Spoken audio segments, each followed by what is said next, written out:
Hi mga friendship, susubukan ko mag-mini vlog. Magta-try tayo ng voice over. Kaya lang, trip ko lang kahit wala kang pake. Hindi tayo may pag-away for today's video. Ano kaya magandang intro? Mini vlog o a day in my life as a 21 years old full-time mom na merong 4 na anak. 34 ka na doy, huwag kang assuming. Anyways, pag-aaralan natin ang ating intro sa susunod. Ngayon, Lunes na Lunes, grabe ang ulan pero pumasok pa rin kami. Ngayon, bumili lang kami ng tinapay para may pang-food trip sa tricycle. Nakakatakot magutom, baka magtantrum sa daan. Ganito na lang gagawin ko, no? Magta-tricycle kami papunta at pauwi para hindi nakakapagod at naboboring na kasi si Lorenzo sa stroller niya at bumigay na din yung dalawa. Lesson for today, mga friendship, hindi na talaga tayo maglalakad para hindi mapagod ang ating prinsesa, prinsipe at ang reyna.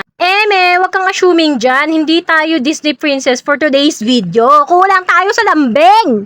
Wag kang magparinig, busy yun. Anyways, bakit na tayo lumayo?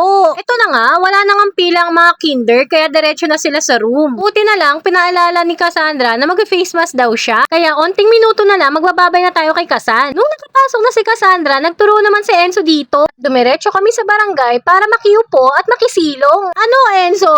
Bawat punta natin dito, may binibili tayong mabubuting-tingan para hindi ka mainip. Sana nagdala na lang pala ako ng toys mo, no? Anyway, pinashare ko muna siya dito sa court kasi sayang naman yung outfit niya na naka-jersey at may 2 bola. Kasi ko dito kay Enzo, bad boy siya paglakihan. Sakit pa nun to. Sa mga oras na to, hinahayaan ko lang siyang maglakad at maglibot. Next spot naman namin dito sa ice creaman. Diretso pasok siya. Kala mo naman may money. Wala nanalo na naman kaysa magwala. Nung nakatapos siyang kumain ng ice cream, feeling ko effective. Nilibot ba naman niya yung buong annex? Maaga nagpa-uwi si teacher, kaya ayan, pauwi na kami. Tricycle ulit. Thank you for watching. Ewan ko lang pero sa totoo lang di ko alam kung may manonood nito. Pero salamat pala.